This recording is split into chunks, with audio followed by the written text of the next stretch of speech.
Hey, how's it going guys? Kwan here.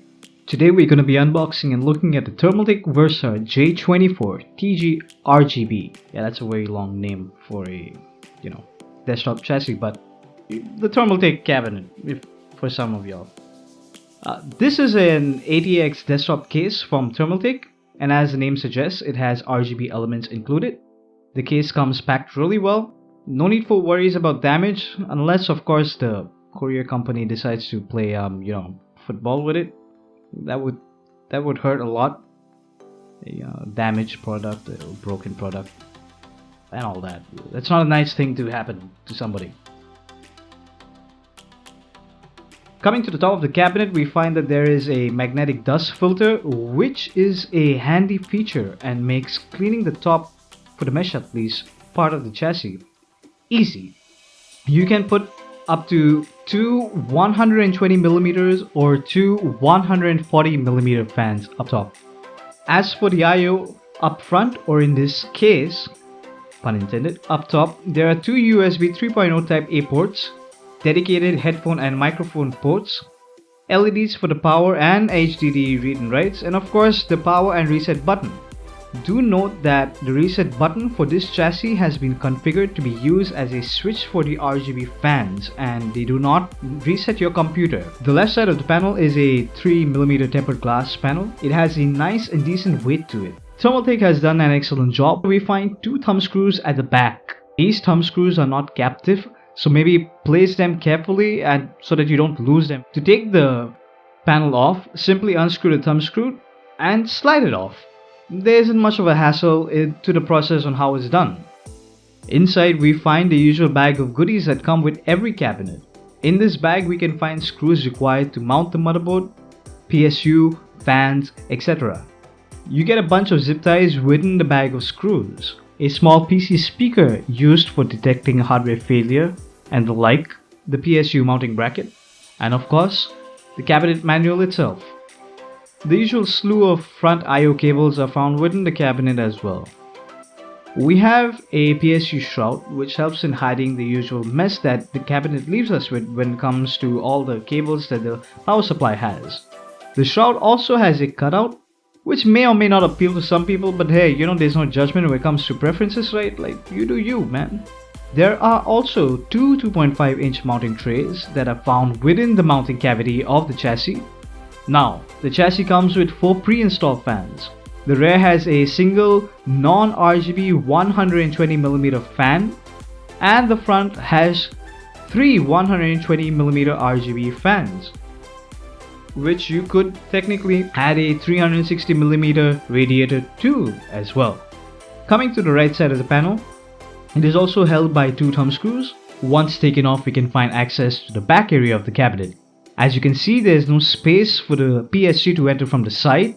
It is mounted from the back of the cabinet once the mounting panel is fixed to the PSU. Thermaltake's official website states that PSUs of up to 160mm can fit in without a problem. Do keep that in mind when choosing this cabinet or when buying a PSU that you plan to house within this cabinet. Apart from that, we find the Hdd Mounting Trays. These are toolless and require no screws or screwdrivers. The official Thermaltake website states that up to 3 3.5-inch HDDs can be mounted. It is to be noted that these sleds can also be used to mount 2.5-inch SSDs or HDDs also, which means that all that holds you back is your imagination in regards to the combination of storage you want to use, We do find enough space at the back for cable management with enough tie-down points to do the needful. It may look a little clustered, but there is enough room at the back without the need to sprout an extra pair of arms like Machoke from Pokemon to hold down the panel and get back on. A useful addition for the RGB fans is the control hub Thermaltake supplies with the chassis. The hub has a 12V RGB connector, which connects with your motherboard's 12V RGB header. A splitter is also supplied to add more RGB elements such as LEDs and the like in order to be controlled via the hub. Doing so will definitely boost your frame rates for not just games but also in real life, because RGB does that. It is the shiz, so stay ahead of the competitions, my friend, and get as much RGB as possible. Alternatively, You could choose to not connect that and change the RGB effects with your reset button. It should be noted that the RGB control hub uses a proprietary 6-pin connector for its fans, so not all RGB fans that you buy separately can be connected via this hub. You gotta check that out, whether it has that type of connection or not. The backside of this case has not much going on.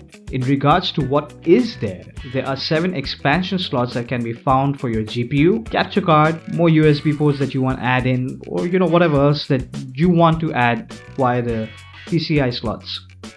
The option of adding a vertically mounted GPU is not available. Coming to the front, we find that it is very mesh-like, quote unquote. This of course allows a pretty good flow of air. However, this does not come without its own fair share of problems. Upon taking off the front panel, we find a foam sort of material. The good thing about this is that it acts as a natural dust filter. The front can house up to 3 120mm fans or 2 140mm fans. It also has enough space for up to a 360mm radiator. The very bottom of the cabinet doesn't have much going on. The chassis feet have rubber pads which help dampen any vibration that is produced. And apart from that, we are given access to 4 screws at the bottom.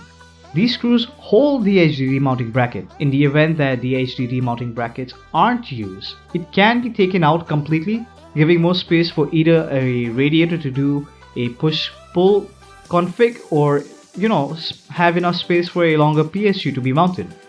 We also find a dust filter for the PSU intake fan. It isn't the type that you can slide in or out. It's held by these sort of tab like things. I don't know what to call them, but yeah, it's a little cheap from Thermaltake's end. However, it's better than having nothing or having that area completely closed off. There are 16 modes that the RGB control hub provides, 15 of which are colored and one which just turns all the lights off. I'll let these modes cycle through on screen for you to see.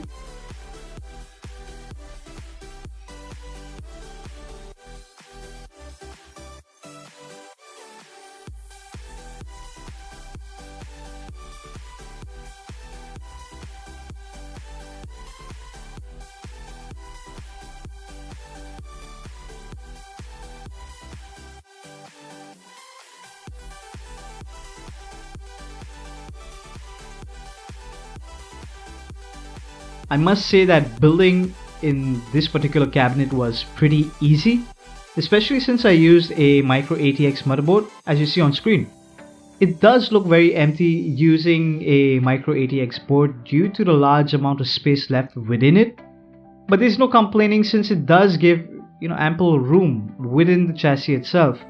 Keeping in mind also that a lot of people, at least in our country, most probably would tend to buy micro ATX boards because of budget issues, and so I don't see an issue with that. There's a lot of airflow, unrestricted airflow. There shouldn't be any thermal throttling that happens, although I've not done any of that type of testing because I don't have the necessary tools to do so. But like I said, it shouldn't be a problem. I presume that an ATX board wouldn't have a problem either to fit in or have space. In terms of clearance from the processor to the thermal glass panel, air coolers of up to 160mm can fit into the chassis. Overall, this cabinet is a pretty good one given its price and the features that it has. However, there are some shortcomings with this cabinet. Nothing that will be mentioned from this point out should be a deal breaker, and it's just basically me personally nitpicking on certain things that I would have liked to see different. But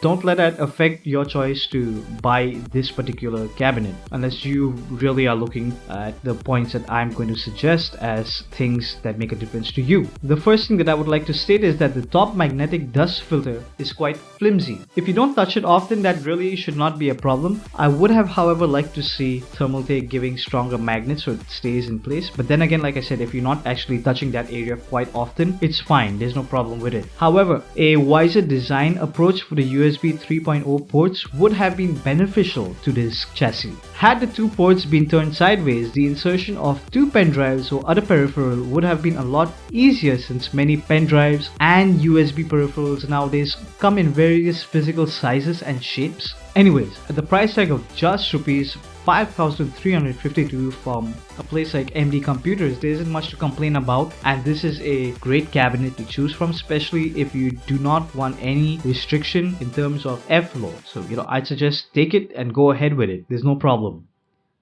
Now, if you've stuck through this video this far, I really appreciate you giving me your watch time. Do hit the like button if you've liked this video. A subscription with the bell icon turned on would be great as well. Check out my other videos. I play games and there are more videos like this particular one to come. So thanks for staying and tuning in till this long in the video. I'll see you all later. Have a good day and goodbye.